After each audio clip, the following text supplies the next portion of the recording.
Imagine sitting down to your favorite American meal. Maybe a juicy burger stacked high with cheese, bacon, and a side of golden fries. Only to be told that one bite could put you on the wrong side of the law, not because of where you bought it. Not because it's undercooked, but because the very ingredients you're savoring are illegal across the Atlantic. Hard to believe, isn't it? Yet for millions in Europe, the foods that sit in your pantry or show up at your weekend barbecues are treated like contraband.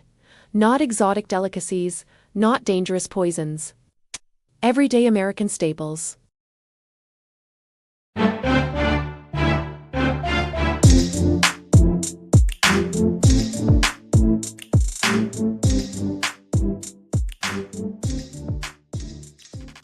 Take a second and let that sink in. Imagine a beloved childhood snack, a sweet treat that fills convenience store shelves, suddenly stripped away not because of taste or popularity, but because of the science hiding beneath its bright packaging. Imagine a breakfast item!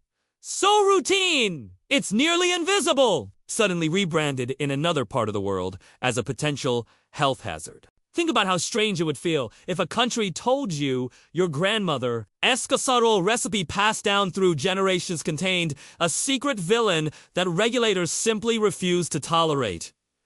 This isn't science fiction. It isn't conspiracy theory either. It's food science colliding with cultural values, safety standards, and politics. Europe has a reputation for being stricter with food regulation, often rejecting additives, farming practices, and chemical shortcuts that America accepts without blinking. And here's the real kicker.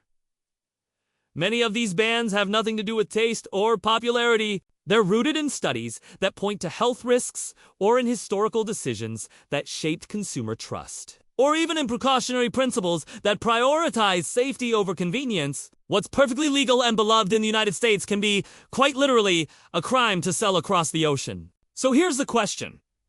How do we as Americans see something as innocent as a frosted pastry, a soda with a neon glow, or a slab of hormone-raised beef as just food, while Europe labels them as dangerous enough to outlaw? Who's right, the land that celebrates freedom of choice, or the land that enforces caution in every bite? And if these foods are so ordinary here, why should we be alarmed by their absence over there? Think about the shock of walking through a European grocery store and realizing something's missing. Your favorite box of colorful cereal isn't on the shelf. That brand of sports drink you guzzle at the gym, nowhere to be found. A certain candy bar you've chewed on since childhood, gone, like it never existed. The bans aren't quiet suggestions. They're hard lines in the sand, rules that have been enforced for years, often sparking outrage, debate, or even lawsuits. And yet, the average American is blissfully unaware. The truth is, what we eat every day says as much about culture as it does about health. Food is political. Food is emotional. Food is scientific. And when those three forces clash, something as simple as a pack of chips or a piece of meat can transform into a global controversy. That's what makes this story so gripping. IS&T just about, S on your plate it? It's about how the world views your plate. Over the next few minutes, we're diving into 5 American foods that have been banned in Europe. These aren't obscure, niche products. They're everyday staples, items you've seen, tasted, or maybe even craved this week. And the reasons behind their prohibition, they range from shocking science to historical quirks that still ripple through today. Some are banned because of ingredients so bright they practically glow in the dark. Others are outlawed because of hormones, chemicals, or farming practices considered unsafe or even unethical. A few trace their forbidden status back to long-forgotten food scares that left regulators permanently scarred, but all of them share one thing in common. They are perfectly legal, widely consumed, and deeply loved in the United States. So the question becomes, is America too lenient, or is Europe too strict? Are we blindly trusting a system that overlooks long-term health in exchange for convenience? Or are Europeans overreacting to risks that are more theoretical than proven? The answers aren't simple, and the debate isn't going away. In fact, as science evolves and global food culture collides online, these conversations are becoming louder, more passionate, and more urgent than ever before. Because here's the reality: you could be eating one of these banned foods, right? Now, without knowing the controversy it stirs overseas, that slice of cheese on your burger, that sports drink in your fridge, that pink snack cake on your counter there, not just food. They're battlegrounds in a silent war between freedom, safety, and science. And once you know the reasons behind their bans, you may never look at them the same way again. Now, let's uncover the first of these forbidden bites. Picture this: a sizzling plate of bacon, the aroma filling the kitchen, grease popping in the pan, that salty crunch waiting for you at breakfast. For most Americans, bacon isn't just food, it's a ritual, almost a cultural anthem. It shows up everywhere, from fast food menus to gourmet restaurants, even sneaking into desserts like donuts and ice cream. But here's the twist that most people don't realize. The very bacon strips we cherish are laced with something Europe has outright rejected. And it isn't the fat, or the salt, or the cholesterol that you've already been warned about. It's a hidden ingredient called sodium nitrite, the preservative that keeps your bacon pink, pretty, and seemingly perfect. Europe calls it dangerous. America calls it breakfast. Sodium nitrite, along with its cousin, sodium nitrates, has been used for decades to cure processed meats like bacon, ham, and hot dogs. These chemicals give cured meat that signature color and flavor, keeping it from turning an appetizing gray. Without it, your bacon would look dull, your hot dog would lose its snap, and that deli ham would seem a lot less inviting. But beneath the surface of that cosmetic magic lies the controversy. When sodium nitrites are exposed to high heat, the exact way most of us cook, bacon, or grill a hot dog, they can transform into compounds linked in numerous studies to cancer. Animal experiments. Epidemiological data. Scientific alarms. Enough evidence has piled up that Europe said, not on our plates. In fact, several European countries have gone as far as banning or heavily restricting the use of nitrates in processed meats, demanding alternatives or stricter limits to protect consumers. France, Denmark, Norway, nations famous for their charcuterie traditions, have turned away from the very shortcuts American meat producers defend. Instead, many European producers have gone clean, using natural fermentation, vegetable powders, or other techniques to preserve flavor and safety without leaning on nitrates. To them, the risk isn't worth the convenience. But in America, the story is different. Our food system leans heavily on nitrites, with the USDA declaring them safe at regulated levels. The argument is simple.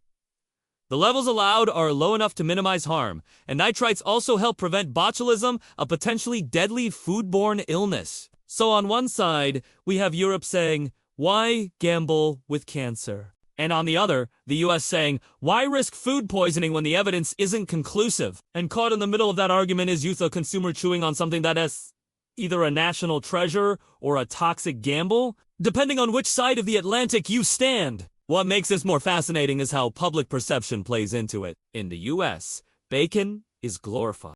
There are entire festivals celebrating it, fast food campaigns built around it, memes declaring it the holy grail of flavor. Few people question it.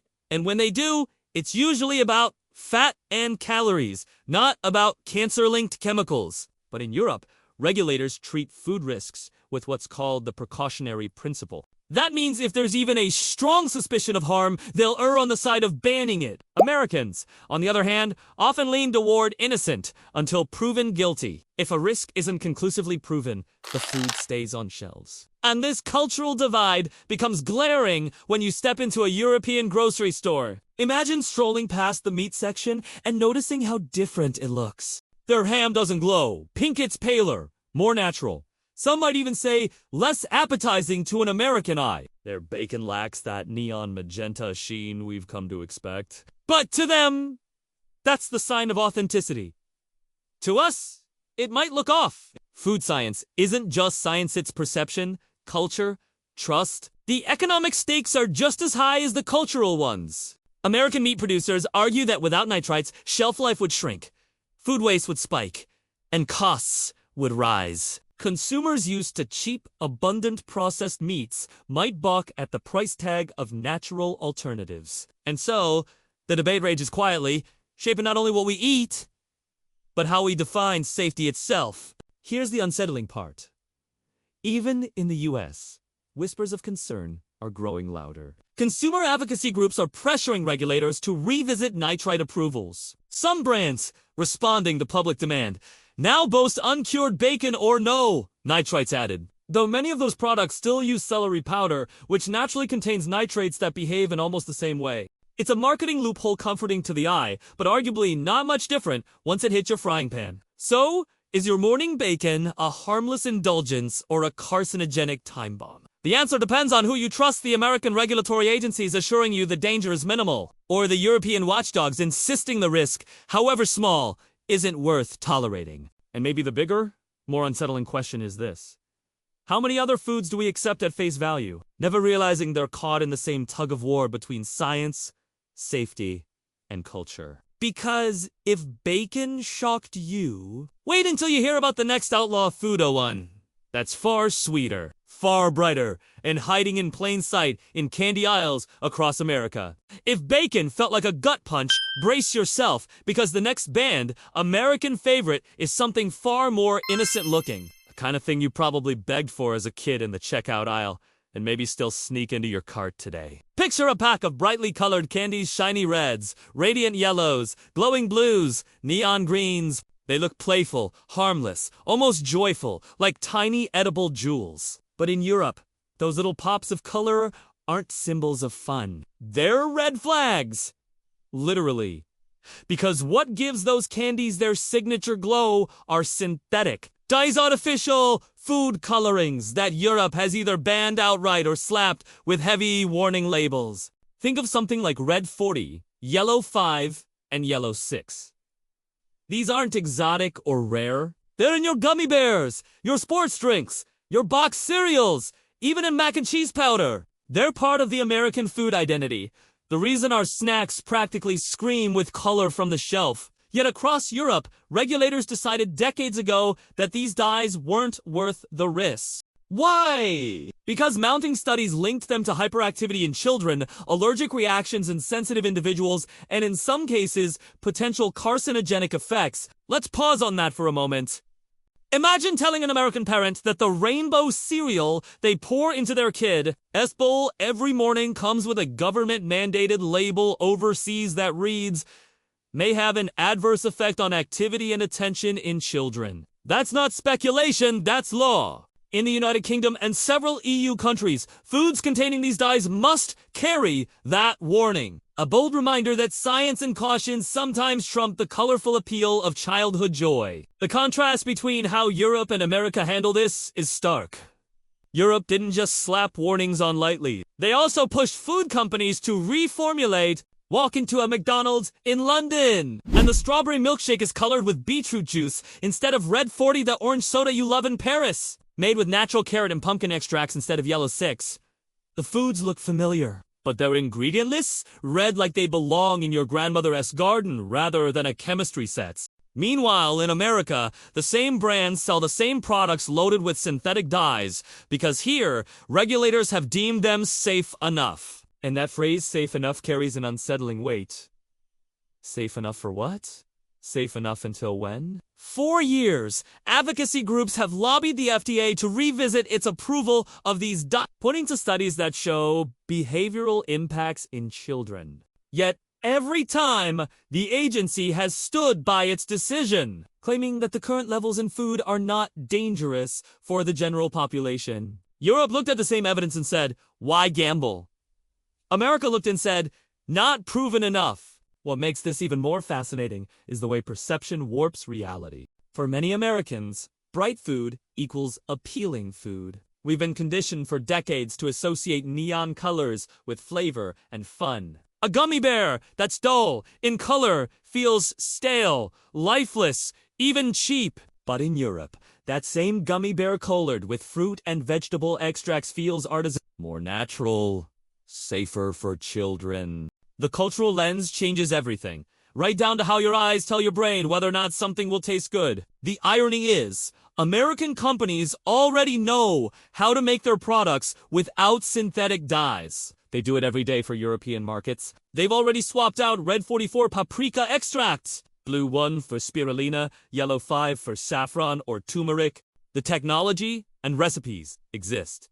The only reason those same changes haven't been rolled out in the US, because here, there's no legal push to force a switch, and because bright, artificial colors sell. And yet, beneath the surface, the cracks are showing. More and more American parents are catching on, demanding dye-free versions of their kids' favorite snacks. Some schools and daycare centers have even banned products with artificial coloring from their cafeterias. Major food brands, sensing the shift in public opinion, have begun quietly offering natural color lines to appeal to the health-conscious market. But for every family scrutinizing labels, there are millions more still tossing neon-colored snacks into their carts, unaware that those same products are treated with suspicion abroad. So, here's the haunting question.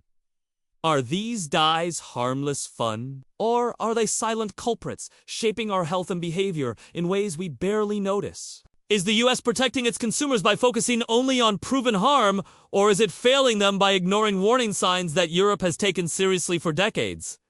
It's unsettling, isn't it? That something as small as the color of your candy could ignite such a divide. And yet, it reminds us that food is never just food.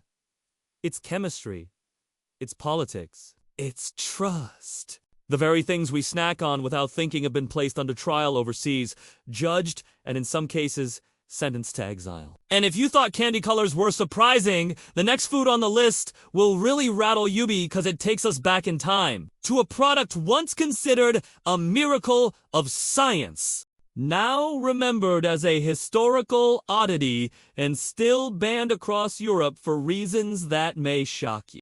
Travel back in time with me for a moment. It's the 1980s in America, decade of bold fashion, booming fast food, and a newfound obsession with low-fat everything. Supermarkets were lined with products promising health without sacrifice. Yogurts, diet sodas, sugar-free candies all, boasting the magical word, light. But behind that glowing promise was a chemical creation hailed as a breakthrough, a sugar substitute that let Americans indulge without guilt. Its name. Now, if you're too young to remember the frenzy, let me paint the picture. Olestra wasn't just another artificial sweetener. It was marketed as a miracle fat substitute. Imagine potato chips you could eat by the bag without absorbing the fat, cookies that gave you all the crunch but none of the calories. For a while, it felt like the golden ticket to guilt-free snacking. But like many miracles born in labs, it came with a dark side so embarrassing, it earned Olestra a reputation that would follow it into infamy. You see, Olestra couldn't be digested by the human body. It passed straight through, untouched. That's how it delivered on its promise. No calories, no fat absorbed. Sounds brilliant, right? Except for one glaring problem: what happens when your body tries to handle something it can't absorb? The answer, quite bluntly, was gastrointestinal chaos. Stomach cramps. Diarrhea. The now infamous phrase, anal leakage, printed right there on warning labels. Yes, you heard that right, snack foods that came with a built-in laxative effect. A risk so awkward that it turned late-night comedy shows into gold mines of Olestra jokes. And while America was grappling with this mix of fascination and horror, Europe wanted no part of it. From the beginning, European regulators looked at Olestra and said, absolutely not. Not worth the risk. Not worth the embarrassment. Not worth turning chips into something resembling medicine. For them. The potential for vitamin depletion sense. Olestra also blocked the absorption of fat-soluble vitamins like a D, E, and K was enough reason to keep it out of their food supply. And so, Olestra never even got the chance to disappoint European snackers. It was banned before it hit the shelves. But in America, the love affair lasted longer, fueled by the marketing muscle of companies like Procter & Gamble. Wow! Chips! They called them, literally branded with the exclamation of wonder and disbelief. Super Bowl ads ran. Grocery stores stocked shelves. For a time, people genuinely believed the future of guilt-free indulgence had arrived. Yet, as the side effects spread as fast as the product, consumer trust collapsed. Sales tanked. Lawsuits mounted. And slowly, Olestra faded into the shadows, remembered more as a cautionary tale than a food innovation. What's fascinating here is how history shapes regulation. Europe's early skepticism now looks almost prophetic. They avoided the mess entirely by refusing approval. America, on the other hand, became the laboratory, letting its citizens play guinea pigs until the outcry forced change. Olestra is still technically legal in the US, though you'd be hard-pressed to find it on store shelves today. Its reputation was so thoroughly destroyed that no brand dares touch it. But the fact remains. One continent drew a hard line from the start, while the other gambled on consumer desire for convenience. And that's what makes Olestra such a powerful story. It isn't just about chips that cause digestive nightmares. It's about the way culture, optimism, and industry can collide with science, creating products that are both groundbreaking and disastrous. It's about how Americans, driven by the dream of shortcuts, sometimes embrace risks that Europeans refuse to entertain. And it's about how bans, once made, can stick not always because of undeniable proof, but because of the scars of history. Think about it! Even if tomorrow, science found a way to fix Olestra's flaws, would Americans ever trust it again? Would Europeans even consider it? Probably not. The ghost of that failed promise is too strong, too embarrassing, too unforgettable. Sometimes, a ban isn't just about safety. Sometimes, it's about memory, about the stories we tell ourselves of what went wrong and why we'll never repeat it. And yet, Olestra is only one chapter in the saga of forbidden foods. Because as much as history haunts us, the present is just as unsettling. In fact, the final two banned foods on our journey don't belong to the past, they're modern, still hotly debated, and still very much alive in American kitchens today. Foods tied to science, to lobbying, to ongoing battles about what we should and shouldn't eat. And together, they raise the question, are we staring at tomorrow-s? Olestra already sitting in our shopping carts. Now we come to the present. Two foods not buried in history, but sitting squarely in the here and now. Unlike Olestra's bizarre legacy or bacon's hidden chemicals, these last two outlawed bites are the ones most likely to be in your kitchen at this very moment. They are modern. They are familiar. And their bans across Europe are rooted in the kind of scientific debates that still rage fiercely today. And once you hear the reasons, you might look at them in an entirely different light. The first is as American as a backyard barbecue. Beef. Not just any beef, but beef raised with growth hormones. For decades, American ranchers have relied on synthetic hormones to speed up cattle growth, producing bigger animals faster and delivering cheaper meat to consumers. To the U.S. food system, it's a win-win: lower costs for producers, affordable steaks for shoppers, and enough supply to feed a meat-hungry nation. But in Europe, that same hormone-treated beef is treated like toxic waste. It has been banned since the 1980s.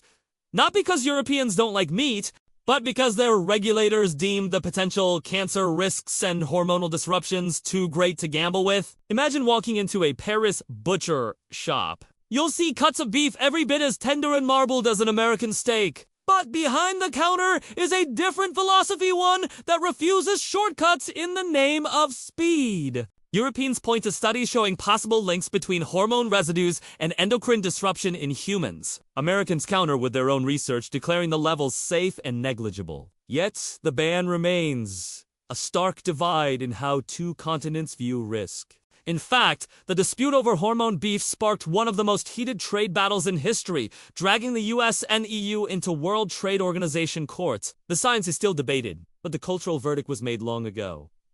Europe doesn't want American hormone beef, and that prohibition stands unshaken. Now let's move to something even closer to home: a glass of milk. Dairy is the quiet backbone of American life, poured into cereal, splashed into coffee, churned into butter, melted onto pizza. But in Europe, milk from cows treated with RBGH, recombinant bovine growth hormone, is banned. This synthetic hormone, developed in the US, pushes cows to produce more milk than nature intended. More milk means more profit, and for a time it seemed like the perfect solution to America's growing dairy demands. But Europe looked at RBGH and saw a Pandora's box. The hormone not only stresses the cows, causing higher rates of infection and requiring more antibiotics, but it also raises concerns about elevated levels of IGF-1, a growth factor linked to cancer in humans. Think about that for a moment. A child in the US can drink a glass of milk from RBGH-treated cows every morning without ever knowing it, while across the Atlantic, that same glass would never make it past regulators. And the irony? Much like with food dyes, American companies that export to Europe already produce RBGH-free milk for those markets. They've proven they can do it.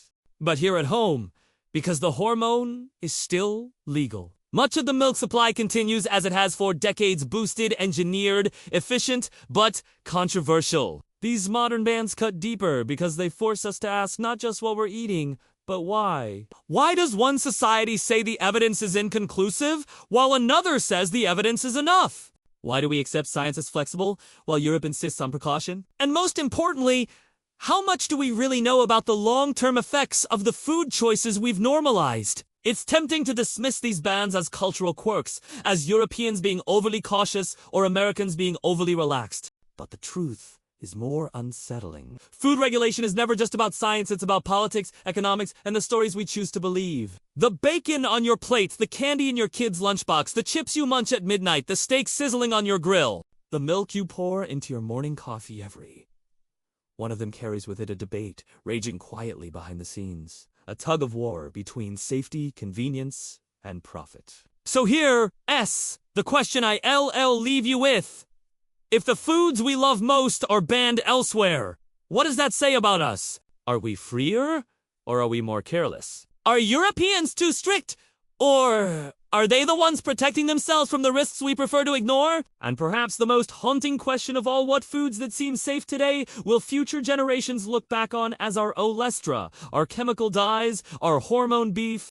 Food is never just food. It's a mirror reflecting who we are, what we value, and how much we're willing to risk for convenience or pleasure. The next time you sit down for a meal, look closely at your plate. Ask yourself not just how it tastes, but what stories it hides, what battles were fought over it, and what secrets it might hold. Because, as we've seen, what perfectly legal in one place can be scandalous in another, and in that divide lies the shocking truth about the food we eat. Now, it's your turn. Would you keep eating these foods, knowing they're banned across Europe? Or would you push for change? Demand something safer, something more natural? Drop your thoughts! Because the conversation doesn't end at the table, it starts there. And tomorrow's food story, believe it or not, might be written by you.